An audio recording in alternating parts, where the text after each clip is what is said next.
একটা সময় পর সংসারটা হয়ে যায় শুধুই দায়বদ্ধতা। সংসার সামলানো, ছেলেমেয়ের দায়িত্ব পালন করা, সবার মন রাখার চেষ্টা করা, এভাবেই কেটে যায় সংসার। মনে হয় সবকিছু চলছে শুধুমাত্র অভ্যাসে। অভ্যাসের বাহিরে কিছু নয়, বা একটা দায়বদ্ধতা যেটা আমরা চাইলেও এড়িয়ে যেতে পারি না।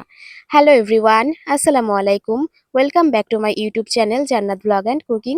সো কেমন আছেন সবাই? আশা করছি সবাই ভালো আছেন। যে যেখান থেকে আমার আজকের ভিডিওটা দেখছেন, যদি ভালো লেগে থাকে ভিডিওর কোনো অংশ, তাহলে অবশ্যই আমার ভিডিওটিতে একটি লাইক দিয়ে একটি গঠনমূলক কমেন্ট করে আমার চ্যানেলটি সাবস্ক্রাইব করে পাশে থাকবেন। আজ অনেক বছর পর আবার এই শাপলার তরকারি খাচ্ছি, শাপলা দিয়ে চিংড়ি মাছ। এটা কিন্তু আমি সেই ছোট্টবেলায় খেয়েছি। এখন কিন্তু বর্ষার সময়, এই সময়টা কিন্তু অনেক খাল বিলে পানি জমে, শাপলা হয়। তো সেখান থেকেই আসলে শাপলা তুলে নিয়ে এসে আমরা কিন্তু তরকারি রান্না করি। তো আমাদের যেহেতু কোনো পুকুর বা খাল বিল কিছুই নেই, আমরা কিন্তু বাজার থেকে শাপলা কিনে নিয়ে এসেছি। সেগুলো কিনে সাথে কিছু চিংড়ি মাছ ছিল, সেগুলো নিয়ে এসেছি। এনে আমার মা আজকে শাপলা দিয়ে চিংড়ি রান্না করছে। তো আমি আমার মায়ের কাছে বলেছিলাম, আমি কিন্তু অনেক বছর শাপলা খাই না, শাপলা খেতে কেমন লাগে স্বাদটা ভুলে গেছিলাম।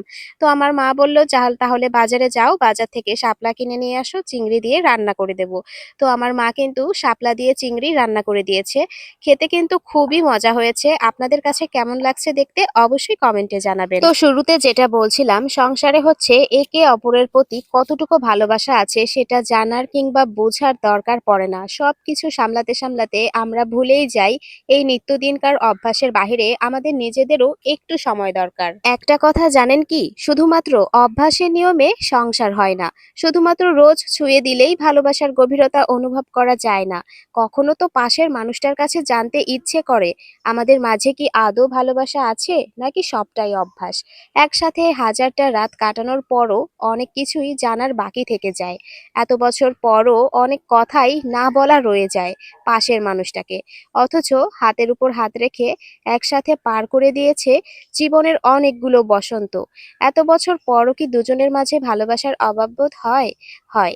ভালোবাসার তীব্র অভাবে হাহাকার করতে থাকে কিছু কিছু সম্পর্ক। কিন্তু ওই যে বললাম, দায়বদ্ধতা আর অভ্যাসের দায়ে কেউ কেউ ছেড়ে আসতে পারে না তথাকথিত সংসার। আমিও চাই না কোনো সংসার কিংবা কোনো সম্পর্ক ভেঙে যাক। আমি চাই কোনো সম্পর্কেই যেন কখনো ভালোবাসার অভাববোধ না হয়। ছোট্ট এই জীবনে ভালোবাসার অভাব মানুষকে ভীষণ করে একা করে দেয়। সেটা যেন কোনো বয়সের মানুষকেই ভালোবাসা এবং নির্ভরতার বাচক আমাদের প্রতিটি সম্পর্ক এবং প্রতিটি সংসার। সংসার করতে এসে মানুষ কত কিছু ছাড় দেয়, প্রিয় অপ্রিয় কত কিছুর সাথে মানিয়ে নেয়। তারপর একটা সময় এসে নিত্যদিনকার সেই সংসারে নিজেকেই আর খুঁজে পায় না। সবাই যে যার মতো ব্যস্ত হয়ে যায়, অপ্রয়োজনীয় আর একা হয়ে যায় সংসার। আর সবার ভালো চাওয়া সেই মানুষটাই। এতক্ষণ কিছু বাস্তব কথা আপনাদের সাথে শেয়ার করলাম। বেশিরভাগ ক্ষেত্রে মেয়েরা কিন্তু সংসার করতে করতে একটা অভ্যাসের মধ্যেই পরিণত হয়ে যায়, আর সেটাই আপনাদের সাথে একটু শেয়ার করলাম। সে যাই হোক, আজকে আমি একটা পার্সেল এসেছে আমার দারাজ থেকে, সেটা এখন আমি ওপেনিং করব।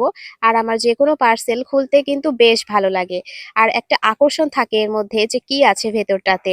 আপনাদেরও কি এমন মনে হয়? চলেন তাহলে আমি কি পার্সেলটা এনেছি সেটাই আপনাদের সাথে শেয়ার করি।